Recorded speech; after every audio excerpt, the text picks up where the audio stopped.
நீதி வழங்கும் போது அண்ணன் தம்பி சொந்தம் பந்தம் பணக்கார ஏழை எதையுமே பார்க்க கூடாதுடா. நாயத்தை மட்டும் தான் சொல்லணும்.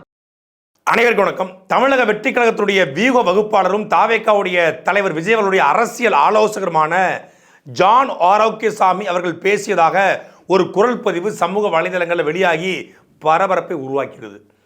தமிழக வெற்றி கழகத்தில் அதனுடைய தலைவர் விஜயை ஓவர்டேக் பண்ணி கொண்டு புசி ஆனந்த் செல்கிறார்.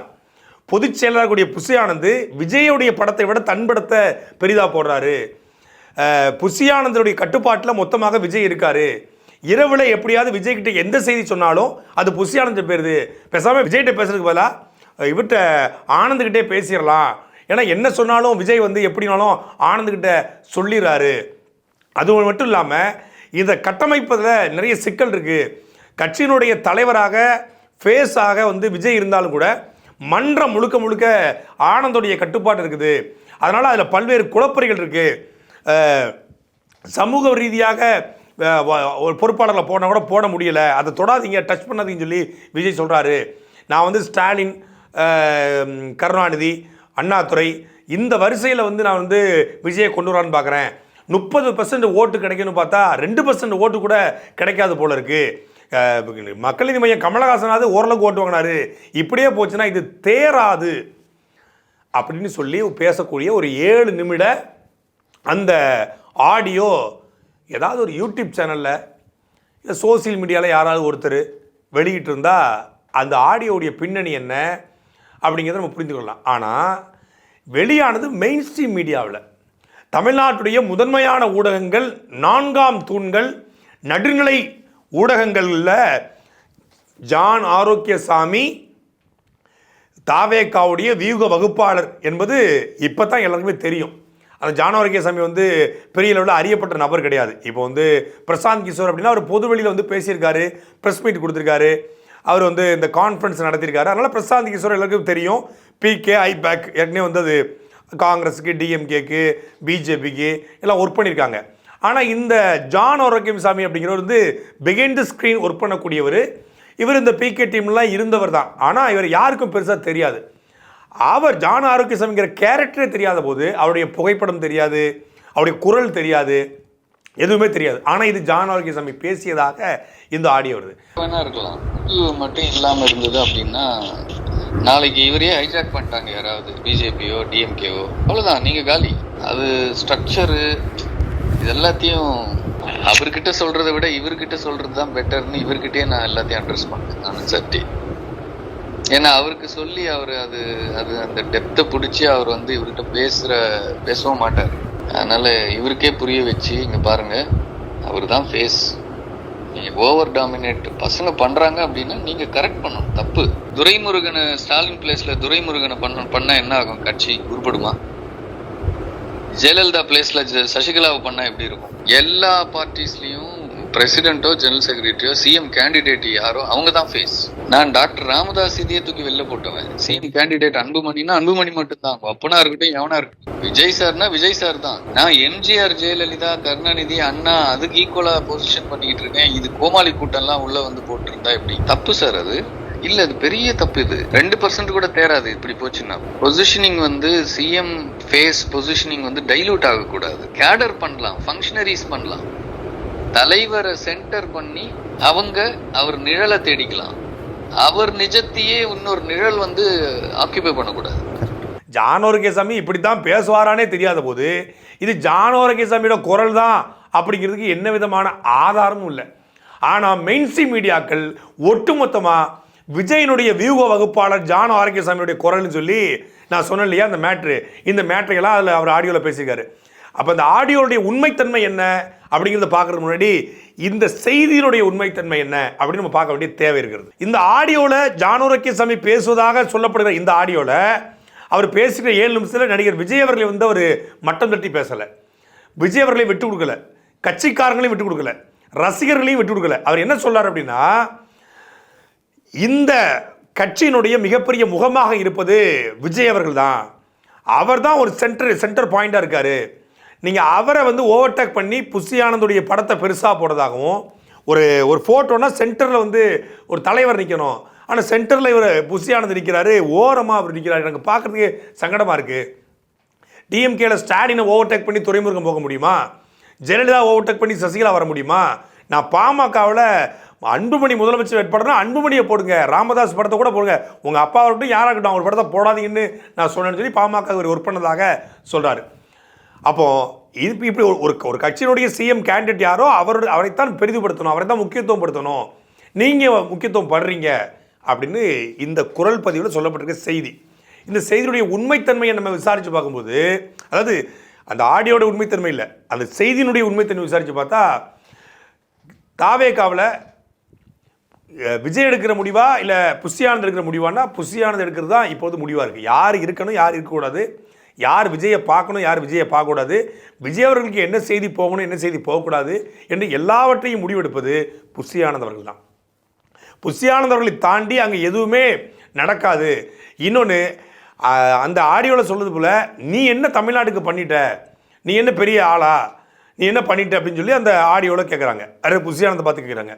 புஷி ஆனந்த் வந்து தமிழ்நாட்டுக்கு அறிமுகம் இல்லாத நபர்.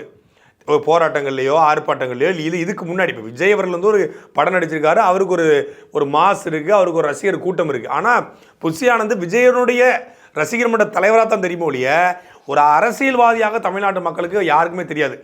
அப்படி ரசிகர்களுக்கு மட்டும்தான் ரசிகர் மன்ற தலைவரும் தெரியும், வேறு யாருக்கும் அவர் தெரியாது. விஜய் கட்சி ஆரம்பித்த பிறகு தான் புஷி ஆனந்த் வெளியே பேசவே ஆரம்பிக்கிறாரு, பத்திரிகை சந்திப்பு கொடுக்குறாரு, பேசுகிறாரு, எல்லா இடத்துலையும் ஆனந்துன்னு தெரிய வருது. அதுக்கப்புறம் தான் அவர் ஒரு அடையாளமாக மாறியிருக்காரு. அப்போ அவருக்குன்னு ஒரு பெரிய பொலிட்டிக்கல் பேக்ரவுண்டு புதுச்சேரியில் இருக்கலாம், புதுச்சேரியில் அவர் எம்எல்ஏ கூட இருந்திருக்கலாம். ஆனால் தமிழ்நாட்டுக்குள்ளே அவருக்கு எந்த விதமான அடையாளமும் அங்கீகாரமும் கிடையாது. அப்போ அப்படிப்பட்ட ஒருத்தர் இந்த 2 மாதத்துல தான் திடீர்னு வளராரு. விஜய் 30 வருஷமாக வளர்ந்துருக்காரு. விஜயனுடைய இந்த வளர்ச்சியை அவர் தனக்கு பயன்படுத்தி கொண்டு தன்னை முன்னிலைப்படுத்துகிறார் அப்படிங்கிறது தான் இப்போ இருக்கிற மிகப்பெரிய குற்றச்சாட்டு. இது விஜய் கட்சியினுடைய தொண்டர்கள் மத்தியில், அவருடைய ரசிகர்கள் மத்தியிலே மிகப்பெரிய அதிருப்தியை உருவாக்கிறது. ஒரு பக்கம் விஜய் குரூப்பு, இன்னொரு பக்கம் Bussy Anand group. Bussy Anand ஆதரவாளர், புஷி ஆனந்த் எதிர்ப்பாளர் அப்படிங்கிறத கட்சிக்குள்ளே இருக்காங்க நிறைய. இப்போ சமீபத்தில் 1 மாத காலமாக புதிதாக கட்சியில் இணைஞ்சவங்க கட்சியிலேருந்து போகிறாங்க. இப்போ ஒரு கட்சியில் 10 வருஷம் 5 வருஷம் ட்ராவல் பண்ணிவிட்டு பிடிக்காமல் போகிறாங்க அப்படின்னா அவங்களுக்கு பொறுப்பு கிடைக்காமல் போயிருக்கலாம், இல்லை வேட்பாளர் சீட் கிடைக்காமல் போகலாம், பல்வேறு காரணங்களில் போகலாம். வந்த 1 மாதங்களே பல பேர் திரும்பி போகிறாங்க. இப்போ சமீபத்தில் கூட நாகப்பட்டினத்தில் ஒருத்தர் விஜய் கட்சியில் இணைகிறாரு, எங்கள் திமுகலேருந்து விலகி, ஆனால் நாம் தமிழ் கட்சியிலேருந்து விலகி இணைஞ்சதாக செய்தி போட்டாங்க.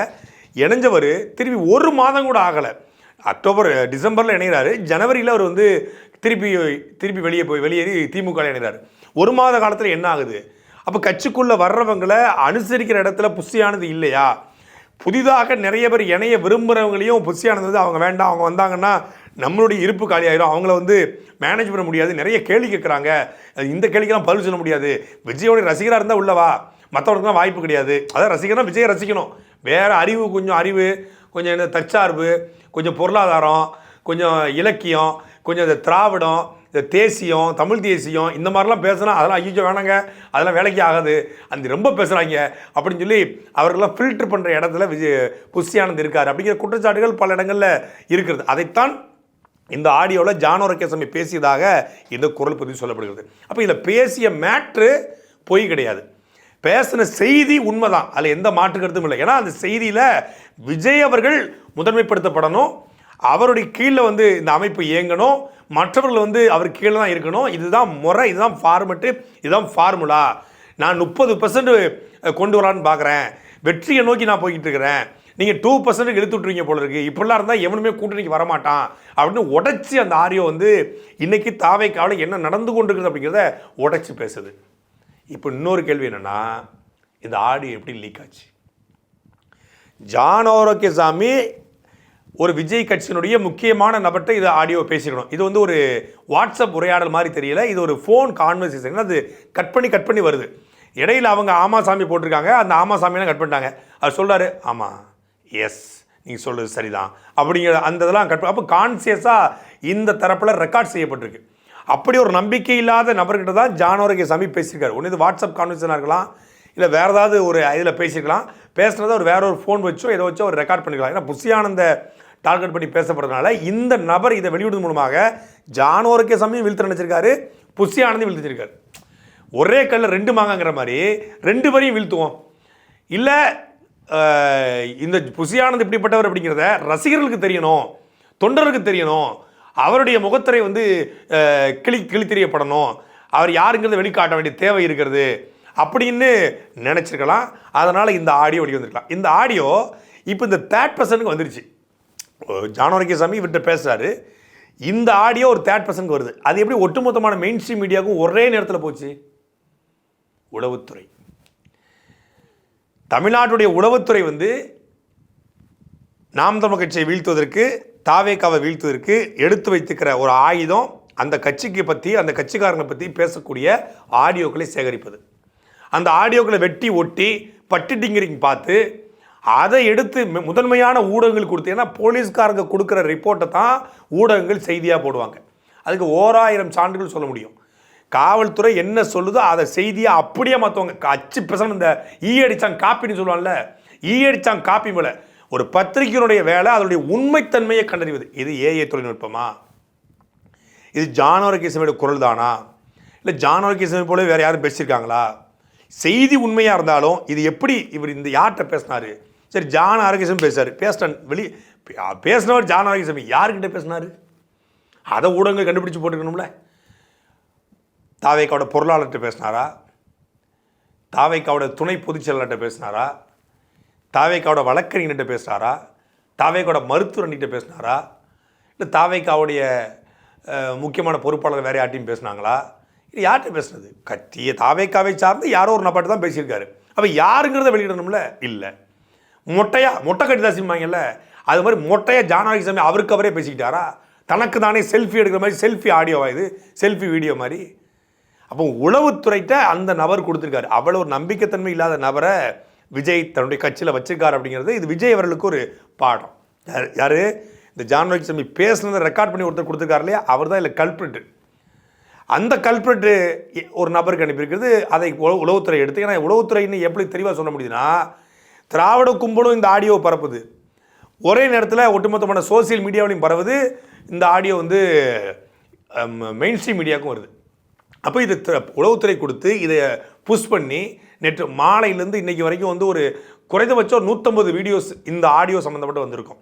ஒரு கட்சியை இப்போ நாம் தமிழர் கட்சி தாவேக்காவை எதிர்த்துது, ஆதரிச்சது காரணம் விஜய் ஒரு தமிழ்நாட்டை சார்ந்தவர், ஒரு பெரிய உச்சத்தில் இருக்கார், அரசியலுக்கு வராருன்னு நாம் தமிழர் கட்சி ஆதரிச்சது. அவர் பெரியார் திராவிடம், தமிழ் தேசியம் திராவிடம் ஒன்றுன்னு சொன்னோடனே அந்த கோட்பாடு அடிப்படையில் விஜய் அவர்களை எதிர்த்தாங்க. மற்றபடி தனிப்பட்ட முறையில் ஒரு பகையாளியாக விஜய் அவர்களை பார்க்கலை. ஆனால் விஜய் அவர்களை வீழ்த்துவதற்கு ஒரு ஆடியோவை தூக்கி கொண்டு வராங்க அப்படின்னா எவ்வளோ ஒரு கேவலமான மட்டமான அரசியலை தமிழ்நாடு அரசும் திமுக அரசு பண்ணுது அப்படிங்கிறது எடுத்துக்காட்டு இந்த ஆடியோ. இந்த ஆடியோ உளவுத்துறை இல்லாமல் வெளியே வருவதற்கான வாய்ப்பு 100 விழுக்காடு கிடையாது.